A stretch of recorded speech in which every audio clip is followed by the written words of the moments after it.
La niña empezó a crecer en un ambiente de cariño. Me era imposible mirar con ojos malos a la hija de María Reina. En un principio ella creyó que yo iba a ser distinto, pero no podía cambiar. Para mí todo fue como una de esas tragedias, una más de las que pasan en la montaña. Que nos pica una serpiente, que el río se sale de madre y corre rumbo al mar llevándose todos los ranchos, que las ratas se desmandan a lo largo del frijolar y lo destrozan, que el tigre en un descuido se encuentra a un niño en abandono o a un hombre viejo y lo devora, que el tejón, esa gran fierecilla de la montaña, llega hasta el rancho donde un recién nacido duerme en tanto que la madre lava en el río y eso fue lo que sucedió en mi rancho. Una fiera se metió bajo nuestro alero y al irse nos dejó esto, dichosamente, todos los rasgos de la niña eran los mismos de María Reina y francamente no podía dejar de amarla y la amaba mucho. El desgraciado quién sabe cómo se llegó a enterar de la verdad y cuando me encontraba en el pueblo se acercaba a mi lado y poniendo un paquete entre mis manos decía: para la niña, cuando abría el envoltorio, luego que él se había marchado con la frente baja, como si ahora le diera vergüenza de la acción, encontraba dinero y algún otro regalo para la chiquita. Entonces tiraba el dinero al río y le daba el regalo a la niña. Pero María Reina se enteró del asunto y tomando también la muñeca de regalo, la lanzó a la corriente. Así en una forma común íbamos pasando la vida cada día. María Reina se hizo mujer y yo más hombre, como que ya andaba por los 16 años. El denuncio del terreno que primeramente fui a sacarlo de la selva también se fue haciendo más grande hasta que llegué a contar con 20 manzanas. Ya para esos tiempos pensaba hacer un viaje a Punta Arenas para conversar con uno de esos señores que miden la tierra y que cuando es de uno le dan después una carta de propiedad. Y la niña cumplió los 2 años. Y ya para ese tiempo, como si no fuera suficiente todo lo que pasó, el dolor volvió a tocar las puertas de mi vida y esta vez para siempre. Eran los finales del mes de diciembre y el río dejó de crecer. El invierno se quedó dormido tras el último día del temporal. Pero allá en el alto de las montañas seguro seguía lloviendo porque de tarde en tarde el río se dejaba venir con unas cabezas de agua que daban mucho miedo. María Reina molía un poco de café en grano. Un olorcillo a café tostado se desprendía del comal de barro al que mi mujer acudía, daba 3 vueltas y seguía sobre la máquina moliendo y tarareando una cancioncilla que le gustaba mucho. Yo, sentado sobre un banco, trataba de hacer con la cuchilla una tajona de bizcocho. La niña jugaba con un frasco de vidrio lleno de pastillas de las que sirven para los dolores de cabeza aquí cerca del fogón y en ese instante el vaso golpeó sobre las patas del moledero y se quebró. Escuché la voz de María Reina que decía a la chiquita sin dejar de mover la manivela de la máquina: no deje los vidrios por ahí pues se puede cortar, tírelos al río. El río murmurante ya he dicho que estaba por ese lado como a unos 30 metros del rancho y conducía a él una picada sembrada en ambos lados por matas de yuca. Observé cómo la niña los lanzó al río, pero con tan mala suerte que se fue de cabeza. María Reina, que la observaba, vio el ademán de la chiquita y corrió antes de que yo intentara levantarme. Al apresurarme detrás de mi mujer, tropecé entre las patas de un banco y caí. Cuando me levanté miré la silueta de María Reina que daba tumbos en el río levantando los brazos y lanzando gritos de socorro. Ella, ante la desesperación de ver a nuestra hija arrastrada por el río y sin recordar que no sabía nadar, se había lanzado detrás de la niña que ya no se miraba por parte alguna. Yo empecé a correr por la orilla en tanto que con desesperación esperaba que la corriente la acercara a la orilla o encontrara algo que poder lanzarle.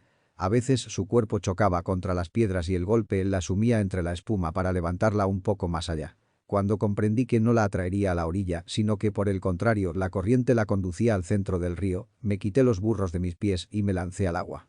Nadé todo lo que me fue posible, pero en vano, ya que no pude darle alcance. La fuerza de las aguas también me zarandeaba como si yo fuera una rama de hojas desgajada de alguna orilla. El río jugaba conmigo como si mi cuerpo fuera un trompo y a 1000 varas de nuestro rancho me lanzó con fuerza sobre una roca en la que me detuve un poco para tomar aliento y observar. María Reina no se hallaba por parte alguna. Solamente el rostro indiferente y negro de las piedras era el que se veía hasta muy lejos, río abajo. El golpe seco y retumbón del río llenaba de terror mi corazón pues más que sonaba rugía como el grito de un león en una noche de silencio que hubiera recibido una herida. Haciendo a un lado el cuerpo solté la roca y me lancé de nuevo a la corriente, la que fue arrastrándome hasta que me dejó en la orilla opuesta. Todo el resto del día caminé con un ansioso temor de encontrar pegados a las piedras los cuerpos de María Reina y la niña. Tenía la esperanza de que, como lo hizo conmigo, los hubiera lanzado hasta alguna de las orillas y cuando más estuvieran con los ojos abiertos y sus manos aferradas a un bejuco o alguna piedra. Otros tiempos y con la ayuda de varios hombres anduve yo en busca de personas arrastradas por el río y me sabía de memoria aquellos lugares donde suelen quedarse estancados los cadáveres. Aunque siempre existe el temor de que un lagarto se nos haya adelantado. Y luego no sé qué pasó.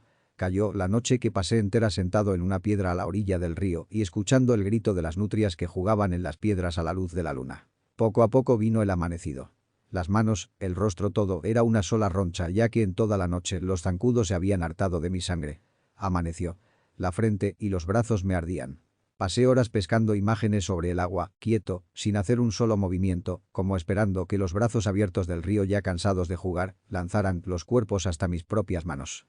Luego, levantándome caminé por la montaña, una patrulla de voluntarios organizada por el señor autoridad me encontró. Se habían hallado a uno de mis perros que los condujo hasta donde me encontraba.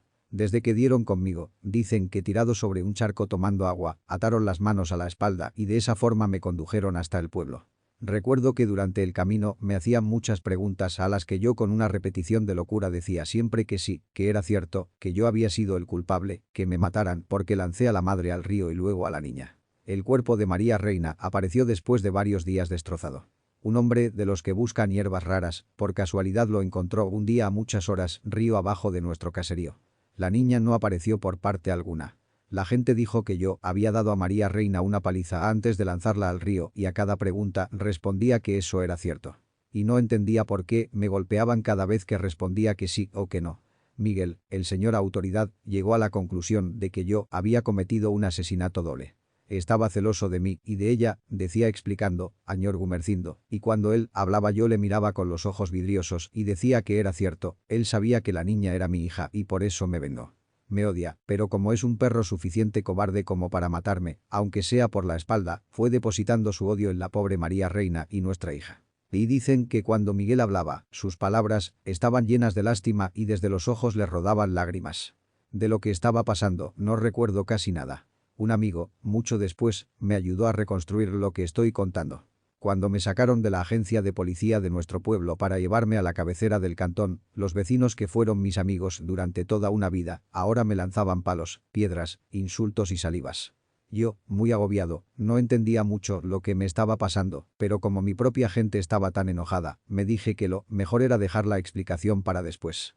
No entendí que todos ellos habían estado presentes cuando me interrogaban y por eso fue que después firmaron un papel rogando a la justicia que no me dejaran salir nunca de la cárcel y hasta mi propia familia llegó a firmar el pliego. Mis padres tampoco creían en mi inocencia, puesto que cuando en una esquina me dieron un minuto de tiempo para conversar con ellos y le dije a mamá que era inocente, respondió mi madre entre sollozos. Sí, hijito, sí. Mi padre por el contrario dijo. Has hecho mal, muy mal, Jacinto. Pasé 3 días encerrado en la cárcel del cantón con pies y manos atados a una cadena y en ese tiempo no se me brindó alimento o bebida de ninguna clase. Pero la verdad es que nadita tenía yo de hambre o de sed. Lo único que anhelaba era morirme. En todo el camino, por cada caserío que me tocó pasar, la gente me llenó de insultos y acercándose a una vara de distancia me lanzaron tarros con orines y escupían en el rostro de los guardianes cuando ellos intentaban defenderme. Escuchaba palabras como estas. En San Lucas te van a hacer pedazo de... Déjenme a ese hijo de, para sacarle los ojos. Gritaba una mujer al mismo tiempo que hacía ademanes extraños con los brazos extendidos.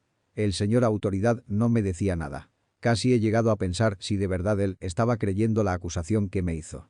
No hay duda de que sentía gran cariño por María Reina y la niña. Galopaba triste lanzando de vez en cuando miradas de odio para conmigo. Tenía que apresurar mi paso cuando él picaba el caballo, para no caer y ser arrastrado ya que por todo el camino fui con las manos atadas por un mecate de metro y medio a la grupa del caballo. Una vez, junto a alguna de las quebradas que encontramos en camino, se acercó a revisar la atadura de mis manos y entonces traté de decirle que era inocente, pero él por toda respuesta me dio con su verga de toro sobre la cara. El camino fue duro. El barro a veces atascaba a las bestias más arriba de la barriga y me hacían arrastrado sobre el lodazal. Cuando llegué hasta la cárcel era una sola pelota de lodo y en el calabozo se fue secando. Quedé como si me hubieran usado de molde para hacer una olla y todo movimiento para desprender la costra me dolía. Y por eso estaba ahora sí en la cárcel del Cantón Central por 3 días sin alimento, sin poder casi ni dormir y lleno de temores. Cuando se me hizo presente ante el señor alcalde y le narré lo que había pasado, con un dejo de bondad en las palabras, me advirtió. Ya le he dicho, Jacinto, que la verdad expresada le favorece y toda mentira se le ha de tomar como agravante a la hora de imponer una sentencia. Usted nos cuenta ahora una historia bastante buena, pero aquí tengo una declaración suya dicha ante el testimonio de la mitad de un pueblo. Mire, aquí tiene el expediente y estas son las firmas. Si no me equivoco, esta firma es la de su hermano que estaba presente y que firmó con todos los demás vecinos, haciendo constar haber escuchado de sus labios la forma en que lanzó a su mujer y luego a la niña sobre el cauce del río. Aquí está bien claro que a todas las preguntas respondió usted afirmativamente y que por lo tanto los hechos que ahora me declara tienen que ser tomados por este tribunal como fuera de la realidad. ¿Me pregunta usted si no tuve abogado? Uno de ellos me visitó, hizo muchas preguntas sobre lo que yo tenía en mi rancho. Pero todo mi capital eran estas dos manos sucias y duras sobre una tierra que no me pertenecía por no tener cartas de venta o escrituras. Y después de estas dos manos duras y sucias, no tenía ya nada más en el mundo, por lo que el abogado entendió que con mi causa ni iba a sacar fama ni dinero. Se me dijo que estuviera preparado para trasladarme al presidio de San Lucas. ¿Prepararme? Si no tenía nada que llevar. Mis vestidos llenos de remiendos se quedaron en el rancho y los chanchos y las gallinas y dos fotografías y un mundo bonito que mis ojos ya nunca más iban a volver a ver. Estaba, pues, listo para iniciar el camino que jamás soñé fuera tan largo, tan infame, lleno de miedo y maldosidad. Alguna vez durante mi vida vi a los seres que llevan presos. En un rancho vecino, una vez encontré metido en una jaula de bejucos a un pajarillo azul y rojo calladito en su percha con un río de triste en cada uno de sus ojos. Pero nunca pude adivinar el porqué de la honda tristeza del pájaro. Ahora sé lo que es tener durante muchos años una mano atada a la otra mano, una pierna a la otra pierna y el alma entera amarrada a la miseria. Ahora sé cuál es el valor de los hombres que por estar solos son. ¿Cómo es que somos nosotros los reos? Alguna tarde en el comisariato de Don Abel escuché hablar sobre el presidio de San Lucas.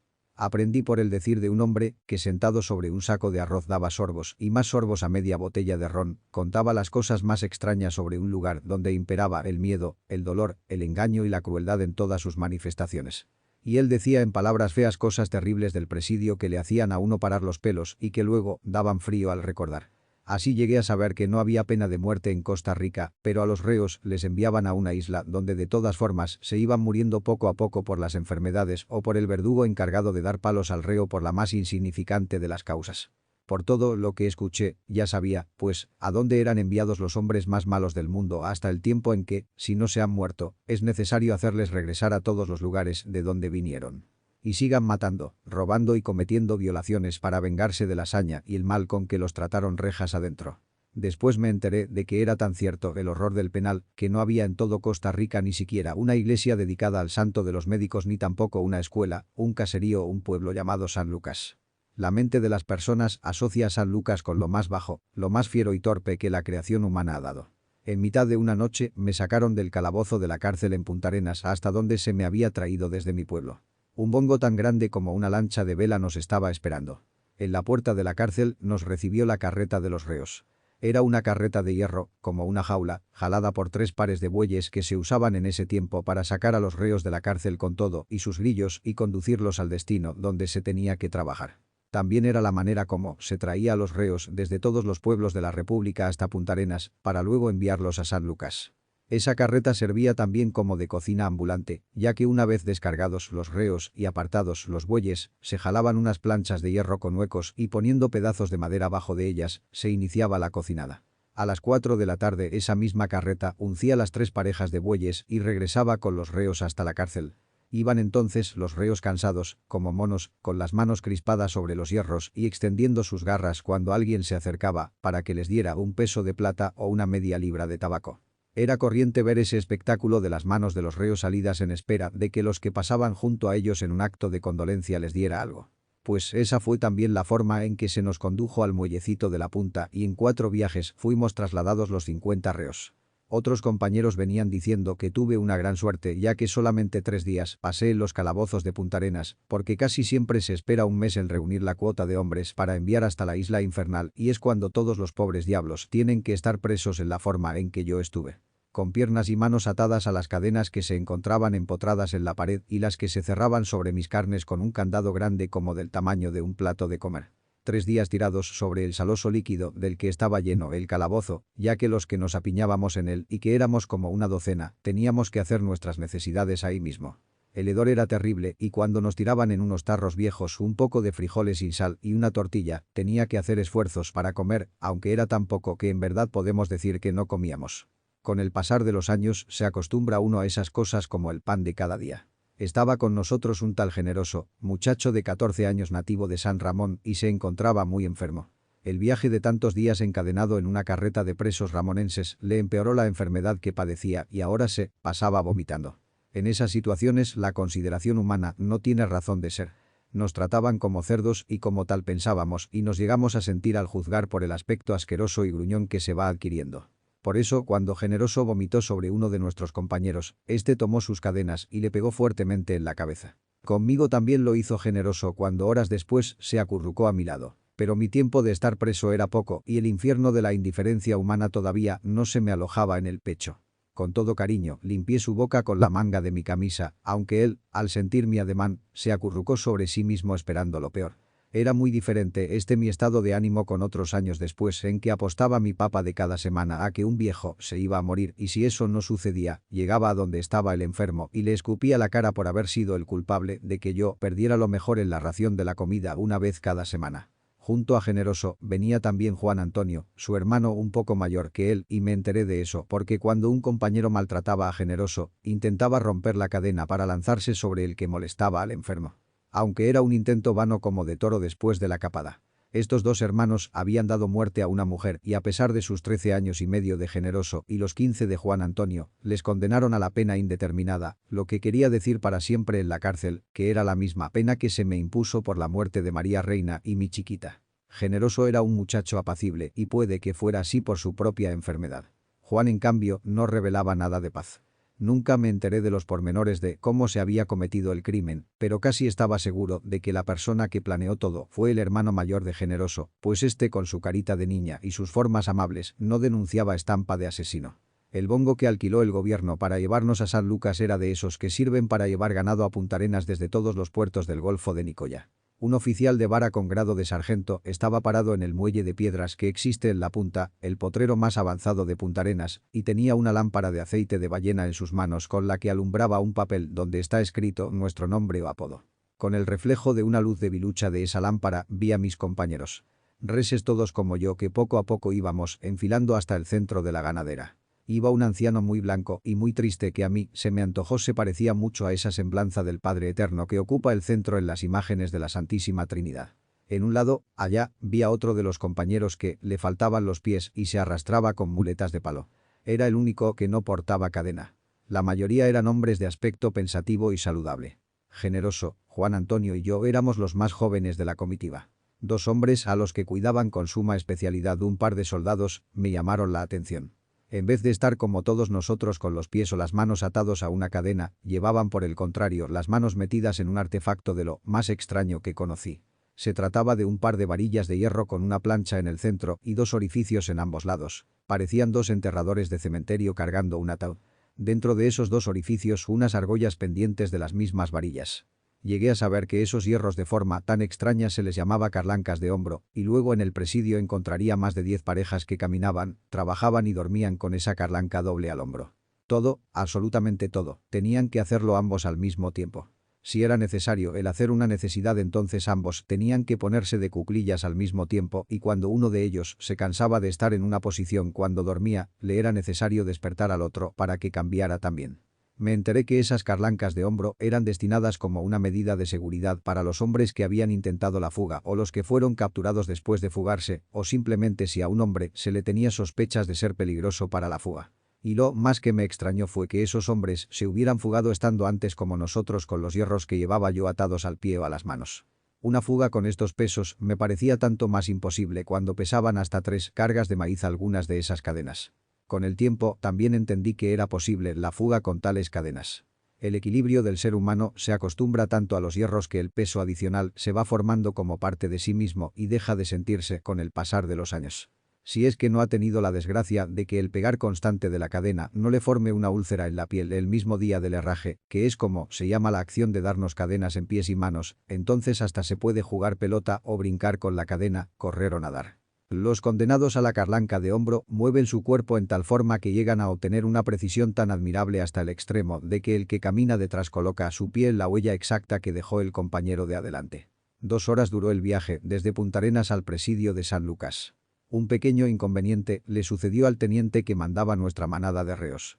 Al salir de la confluencia que hacen las aguas del estero, un hombre, no se sabe ni cómo, logró aflojar una de las tablas en el costado de la ganadera y se lanzó al mar. Hubo movimiento. El reo asomó la cabeza. Sonaron las armas. La ganadera siguió adelante. Desde las tablas entreabiertas vimos cómo los tiburones se daban un banquete con el reo. El mar se embraveció por un rato y altas olas brincaban y se metían de lleno colándonos de arriba abajo. ¿Nos quitarán las cadenas si intenta hundirse este lanchón?, le pregunté a un compañero. Hay que estar loco para pensar en eso, me respondió. Si hay posibilidad de que esta cacharpa se hunda, los soldados usarán los salvavidas y a los reos que nos embista un perro, nos iremos a pique. Y no es la primera vez que sucede eso. En verdad con los años sucedió un accidente como el citado y nosotros vimos a 500 varas del presidio, cómo todos los reos lanzaban gritos desesperados ante la mirada indiferente del coronel. Aquí todos somos como ganado. Somos ganado. Con el tiempo me llegaría a dar cuenta de la verdad que encerraban las palabras de amargo dichas por mi compañero. En la madrugada llegamos hasta el muelle de San Lucas. Todo estaba iluminado con las ya citadas lámparas de aceite de ballena que lanzaban sobre la oscuridad un reír de sombras, como el de las almas que penan por las noches en la calle de los pueblos donde no tienen cementerio. Un grupo de soldados, arma presente, nos estaban esperando. Un reo con una olla de café caliente empezó a repartir entre los custodios. A nosotros ni siquiera nos miraban a pesar de que temblábamos de frío. Un momento después llegó un hombre moreno al que todos llamaban Felipón y que después nos enteramos era uno de los verdugos oficiales del penal con grado de sargento en la armería. Este hombre con un látigo en la mano y sin que ninguno de nosotros le diera motivo, empezó a lanzar latigazos a diestra y siniestra sobre nuestras espaldas y al mismo tiempo con gritos aullantes como de Congo que rompían en dos el silencio calmoso ahora de las olas, advertía que tal iba a ser el tratamiento en el penal si no obedecíamos formalmente todas las órdenes que nos iban a dar. Cuando el castigo injusto cayó en mi espalda, intenté lanzarme sobre el mulato y quebrarle la cara con mis cadenas, pero un vecino me contuvo. La experiencia le había dicho a él que no hay nada más omnipotente en el mundo que un hombre armado de un rebenque ante un grupo de hombres que no se pueden defender. También a Generoso, que estaba tirado sobre las piedras, le tocó su ración de prueba. ¿Por qué nos han pegado?, le pregunté al compañero que antes había estado preso en esta isla. No te lo dije, porque somos ganado, somos bestias. Para estos hombres nosotros solamente entendemos por el miedo y por eso, para que desde el primer momento nos enteremos de su poder, nos reciben con la ración de verga. Así desean no se olvide que ellos son la ley, los hombres muy hombres y encargados de llenarnos el corazón de odio, a los que paga la sociedad para que ignoren el dolor ajeno porque jamás nadie les ha agarrado por el pescuezo o les ha despedazado el hocico a patadas. Estos son representantes de los niños, doctores, abogados, madres, hombres de bien que después, cuando un hombre sale de aquí desesperado para hacerles mucho mal, no entienden que todo eso se le debe a tipos como este que ahora nos brinda su prueba de terror. Vi que de todos los que recibimos el ultraje ninguno se quejó. Lo fuimos aceptando, con los ojos cerrados, dientes apretados, acallado el sentir, sin pedir clemencia al verdugo ni siquiera con la mirada para que no sintiera placer al humillar dos veces a nuestro ya miedoso corazón. Cuando ingresamos al presidio, faltaba poco para la hora en que los reos salen con rumbo a los destinos, que es el lugar donde cada uno trabaja por grupos. Así, pues, al poco rato, se nos dijo que iban a destinar a los recién llegados en sus respectivas cuadrillas de trabajo. Y ahí mismo, sin movernos, en línea, se presentaron reos con un par de grandes ollas, conteniendo un agua que no podía definir si eran enjuagues de ropa sucia con un poco de dulce. A cada uno además se nos daba un medio pan de 1 onza, duro como la corteza del coco. Pronto se presentaron unos señores llamados cabo de vara o capataces de trabajo que eran también reos, pero que se distinguían por un servilismo sin límites y un odio terrible para sus compañeros. Eran escogidos entre los más fieros criminales. De hecho, todo hombre con más de 5 crímenes en la espalda tenía gran oportunidad de recibir una jugosa designación como cabo de vara. Hablaban muy poco y la segunda vez aplicaban la vara, de donde les venía el nombre. 10 reclusos tomaron por un lado, 15 por el otro. 20 fueron sacados en un bote y el resto de nuestra caravana fue obligado a estar ahí sin mover una mano ni conversar. Luego hicieron otra clasificación de 7 hombres entre los que fui separado. Me enteré que nosotros 7 éramos los acusados por crímenes más negros entre toda la cuadrilla que vino de Punta Arenas y que esa madrugada ingresamos al presidio de San Lucas. Por mi clase de delito se me apodó el monstruo y esa fue la única forma en que se me llamó durante la mitad de los años pasados ahí. Yo mismo que llegué a extrañar cuando me citaban por nombre propio. También se llamaba monstruos a los semimuchachos que incitados por el diablo mismo habían dado muerte a una mujer. Al hombre de la pata de palo y al que tenía la cadena aprisionada al cuello, se les acusaba de haber dado muerte a una hermana. Nosotros 7 fuimos llevados a un calabozo pequeño ubicado en la entrada misma del muelle, donde había 2 fortines estilo español custodiados por una guardia de soldados y un cañón de los tiempos de la guerra de 1856. El aire adentro era fétido y entraba como hilos por una rendija pequeñita y tan delgada como las hojas de un cuaderno. Un medio estañón en una esquina que hedía a demonios. Era el destino a nuestras necesidades. El suelo y las paredes eran de piedra redonda, lo que hacía incómodo hasta el estar sentado. Con el tiempo me di cuenta de que ahí todo lo hacían de piedra. Los caminos, las casas, los calabozos, los soldados eran de roca por la forma de obedecer y dar órdenes, y en general todo el ambiente era duro y rocoso. Y en piedra, piedra durísima, estaban destinados a convertirse nuestros corazones también. Creo que lo único hecho en madera eran los botes y los bongos. Y para que no se quede como un olvido, de madera eran la culata de los rifles y los platos y cucharas que los reos usaban para recibir su alimento. Se me hizo cuesta arriba comprender el por qué nos habían internado en este calabozo en vez de enviarnos hasta las cuadrillas de trabajadores como a los otros compañeros. Nos vimos obligados a despojarnos de nuestra ropa y quedar desnudos, ya que el calor ahí dentro era insoportable y uno de los vecinos dijo que era peligroso morir de tanto sudar y sudar. Estábamos apretujados por la estrechez del calabozo. En el lugar donde nos sentábamos, o teníamos que pasar horas en el mismo sitio, sin movernos, al hacernos a un lado, quedaba un charco de sudor. 15 días. Distinguíamos el día de la noche al abrirse una rejilla 2 veces al día, por donde nos pasaban un poco de frijoles duros y una tortilla más una botella de agua. Nuestro cuerpo abotagado por el calor casi no llamaba el hambre. Pero la sed era espantosa. Los muros del calabozo estaban empotrados cerca del mar hasta el extremo que continuamente se escuchaba el retumbar de las olas contra la muralla. Y cuando una ola grande daba de lleno sobre lo alto del muro entonces se filtraba un chorrito en la pared. Era el momento en que por turnos pegábamos los labios a la piedra para sorber ese fresco hilo de mar que aunque salobre y malo, significaba algo en aquel terrible horno que durante el día era solo brasa y como sucede siempre junto al mar, hacía un frío tremendo en altas horas de la madrugada. Entonces nuestro único remedio era el temblar y apretujarnos el uno contra el otro, puesto que entre nuestro grupo ninguno tenía ni siquiera un pedazo de gangoche como cobija. Con la finalidad de hacer más extensa la comida, me daba el trabajo de contar los frijoles que nos servían y como hoy recuerdo, eran 200 y la tortilla que pesaba 1 onza. Algunas veces las tortillas tenían la orilla horadada con signo evidente del lugar donde las ratas habían merodeado, pero para un presidiario esos principios de higiene, de asco, de aseo, no tienen la menor importancia. También se suelen comer las ratas y de verdad que tienen una carne muy sabrosa. Al tercer día murió Generoso. Nos dimos cuenta que estaba muerto porque el silencio aterrador de las horas con aquel monótono chillar del oleaje allá abajo, chocando contra el muro, empezó a ser taladrado por un gemido que se fue haciendo intermitente hasta que alguien gritó: «¿Quién es el perro que llora?». Y el que hizo la pregunta era otro de los esclavos. Seguro era un hombre duro que no gustaba que nadie llorara.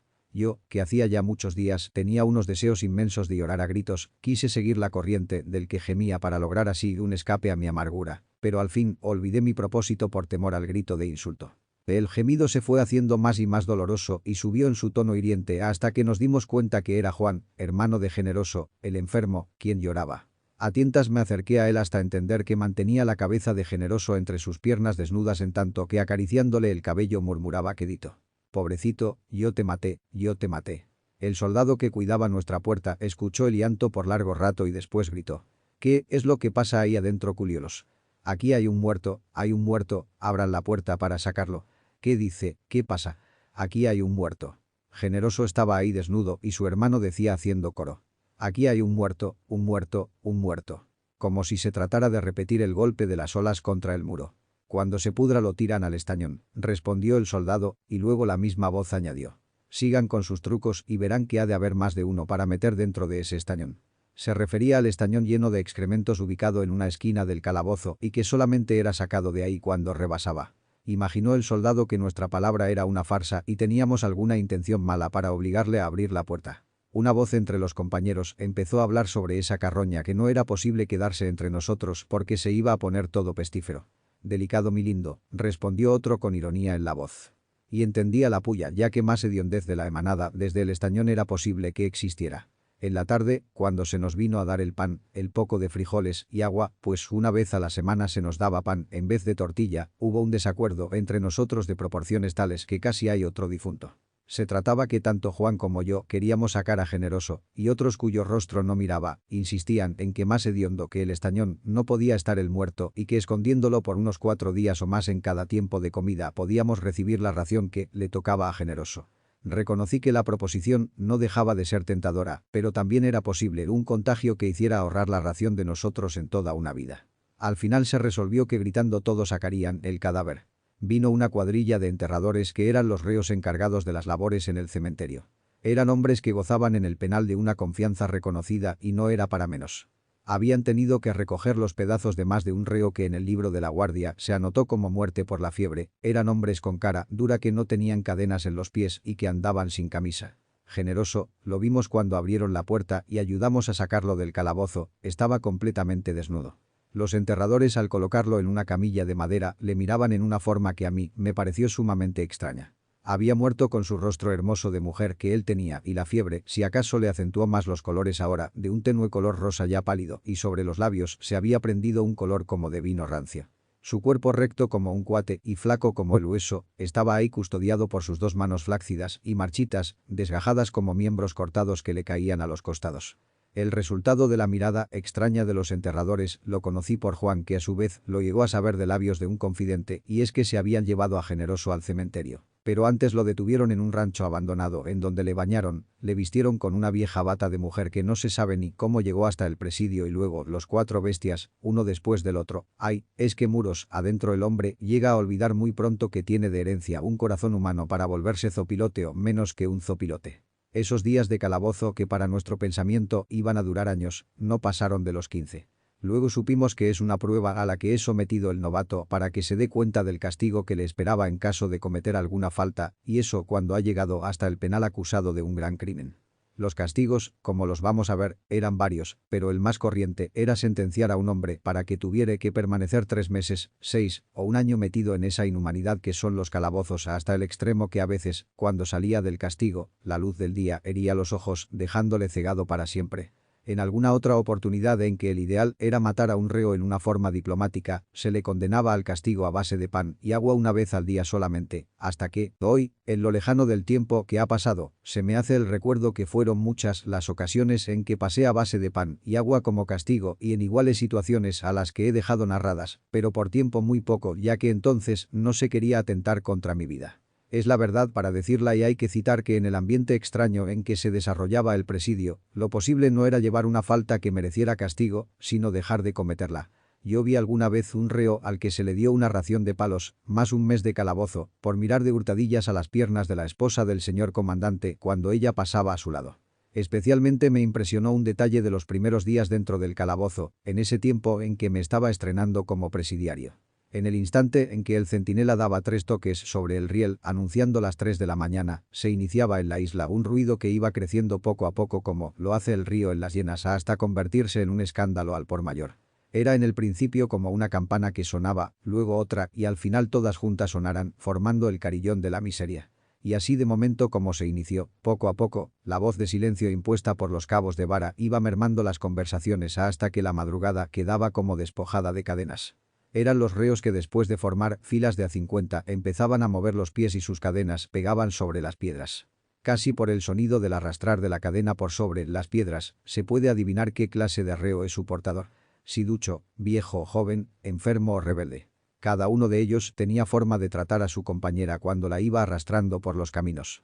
Eran cadenas de 500 reos que marchaban a los destinos de Tumba Bote, destino Caleta, destino Infiernillo, destino Pedregal, La Cuesta, Cirial, etc. Así eran los nombres de las salinas, canteras de piedra, caminos carreteros y demás. Ese mismo ruido ensordecedor no se volvía a escuchar sino a las 4 o 5 de la tarde, en que las filas de los reos, bajando de los cerros por los caminos pedregosos o los fangos del invierno, se acercaban lentamente, tomados de la mano cuando estaban enfermos, con la misma tristeza de su partida, como únicamente sabe caminar el reo que lleva la amarga cruz de una cadena y le baja desde el hombro cuando es larga, o que se le enreda entre las piedras y los palos del sendero, cuando es corta. Para las personas que todavía no conocíamos el sonido aterrador de los hierros en tan gran cantidad, cuando se mueven como uno solo en fila, era algo que no llegábamos a comprender muy bien. Ninguna fila de ganado, de cerdos, de cabras, es igual a una fila de reos. Sus cadenas gritan piedad, llaman a la oración como campanarios de iglesia, como si sobre yunques siniestros se estuvieran a una sola vez martillando todas las campanas del mundo hasta convertirlas en pedazos. Y puede que no esté muy errada la comparación. Dentro del yunque de la indiferencia del hombre para con el hombre que ha perdido la libertad, aquellas filas guiadas por el punto suspensivo de un látigo riente cuando la sangre brinca, va marcando también la pausa, pasito a pie, en que se nos va desmoralizando a fuerza de mazo hasta quedar convertido en una pieza más del presidio. Al igual que una verga de toro, la punta de una bayoneta, el anillo de la cadena, una bola redonda de hierro. Como no sé qué de todo lo siniestro que el presidio es y que la palabra no da para definir, ni para contar, como no se puede hablar y escribir, decir y recordar de todo lo que el hombre sufre cuando su condición está más baja que la de una bestia. Un reo. Empezaron a quedar lejos los recuerdos que poblaron mis días de libertad. El presidio es una montaña donde hay que luchar y si bien se vive la mitad de todas las cosas, se debe ser valiente para conservar la vida entera. Me fue necesario un aprendizaje nuevo. Todo nuevo. Lejos ya el rostro de mis cosas lindas. Lejanos recuerdos de mi bote, de mi rancho y de mi río. Ahora serían los tiempos de las crecidas del mar con su ir y venir hasta la playa para sacar piedras de la costa. Antes eran los meses de esperar para sembrar el maíz, criar cerdos, cosechar el arroz, ser feliz y creer en la alegría de María Reina. Ahora todo se me había quedado atrás y para siempre. La única compañera fiel que me quedaba era la cadena para llevarla por todas partes y en muchos años, como si ella fuera parte de mi carne, de mis manos, de mis pies, dejándome en pocos meses la huella de su besar sobre mi piel y una llaga naciente y repetida que se hacía cruz sobre la carne. Aprendía todo lo nuevo en un mundo en el que no se me tomaba como un hombre, sino como un número, en que la comida tendría que recibirla en papeles y hojas de plátano o en la cuenca de mis manos hasta lograr un tarro y saber, día con día, que el hambre es la más cruel de todas las torturas que el hombre aplica a sus semejantes cuando es director de un penal. Conocí las horas, los días, los meses de horno que imperan en los calabozos y las noches de frío.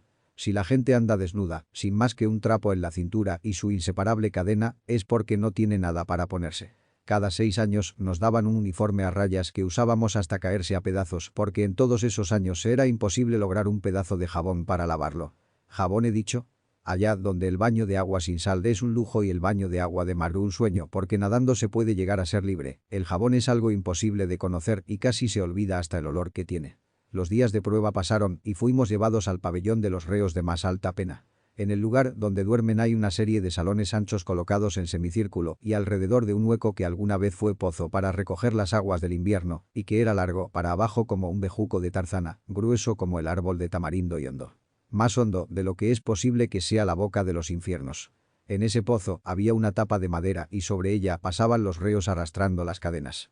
En las noches, de ese pozo, ahora usado como supercalabozo para casos de extrema peligrosidad o maldad, brotaban quejidos temerosos y lamentos de angustia que parecían hijos de la noche misma y que llevados por los vientos semejaban el último gritar de los coyotes con hambre que en las noches se escuchaban horadando en paz nocturna, de colina en colina, hasta más allá de la última curva del camino. Dentro de ese hueco tapado con una gruesa rueda de cedro y atada con cadenas, estaban los hombres por muy poco tiempo ya que por más de un mes con seguridad encontraban la muerte. Estaban ahí entre otros los que mataron a un compañero, a un guardia, y sobrevivieron al flagelo. Pero ya lo he dicho, siempre terminaba el reo en cadáver. Los salones eran pequeños y dormíamos tirados sobre ladrillos. En el centro estaba un medio estañón que servía de sanitario y que cada día era sacado por los reos más viejos. Cuando alguno hacía algo que el cabo de varas pensaba que era mal hecho, se le obligaba a sacar los excrementos y orines del estañón con sus propias manos. El director se había negado una y otra vez a permitir camones en cada salón, con el dicho de que ello iría a estorbar las cadenas, ya que era duro molestar a los que dormían, con el movimiento de subir y bajar cada cadena desde la tarima. La autoridad dentro de cada salón o por los trabajos era un mismo recluso. El famoso cabo de vara la mayor de las veces era un archicriminal con una pena perpetua y que gozaba, eso sí, de máxima garantía. Ni siquiera era obligado a llevar la cadena que mandaba la ley. En nuestro pabellón, donde en un campo de 10 metros de fondo por 5 de ancho y 3 de alto se hacinaban 100 hombres, únicamente el cabo de vara tenía camón. Uno a la par de otro hasta llegar a 100, era como dormíamos. 2 o 3 tenían una estera debajo, tirada sobre el suelo, toda llena de piojos, de alepates, que eran compañeros de nuestra desgracia por una cantidad de mil y de miles. Por eso todos teníamos sarna, tratada por el encargado del botiquín con frotaciones de carbolina allá de tanto en tanto, cuando solía llegar un poco de ese líquido. Pronto me enteré que a los cabos de vara se les toleraba algo que fue terriblemente extraño para mí, ya que entre todas las cosas malas que existen en el mundo jamás llegué a saber de eso que llaman vicio y es cuando los hombres se convierten en mujeres. Todas las noches un muchacho joven se acercaba hasta donde estaba el cabo de vara y dormía junto a él. El amor entre los hombres por demás, en aquel ambiente, no tenía en la mirada de nadie nada de repugnante. Ni siquiera para el comandante. Al no existir mujeres, sencillamente se toleraba, con la excepción de casos extremos que fueran llevados a cabo ante la mirada de los soldados.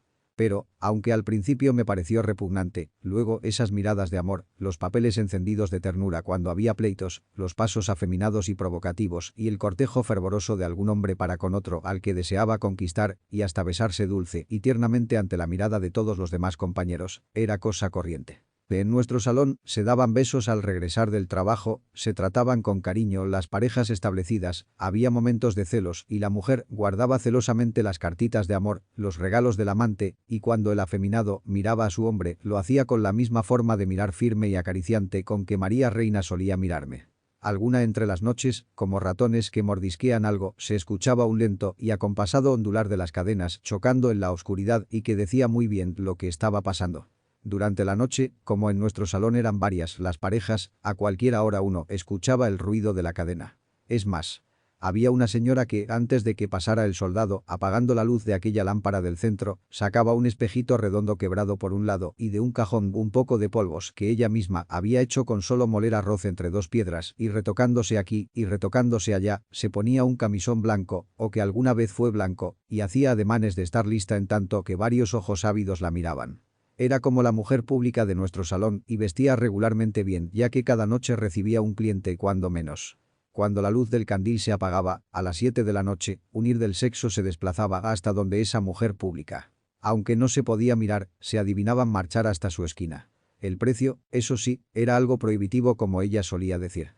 La mujer que no se estime, no vale nada, decía pasando su mano endurecida por el machete, sobre su cabeza pelada de rape. Por eso el que quiera estar conmigo tiene que darme 10 panes o media libra de tabaco. Y hacía el negocio. Temblando entre mis manos alguna noche sentía el eco ondulado y cálido de las formas de María Reina, mi mujercita de 15 años.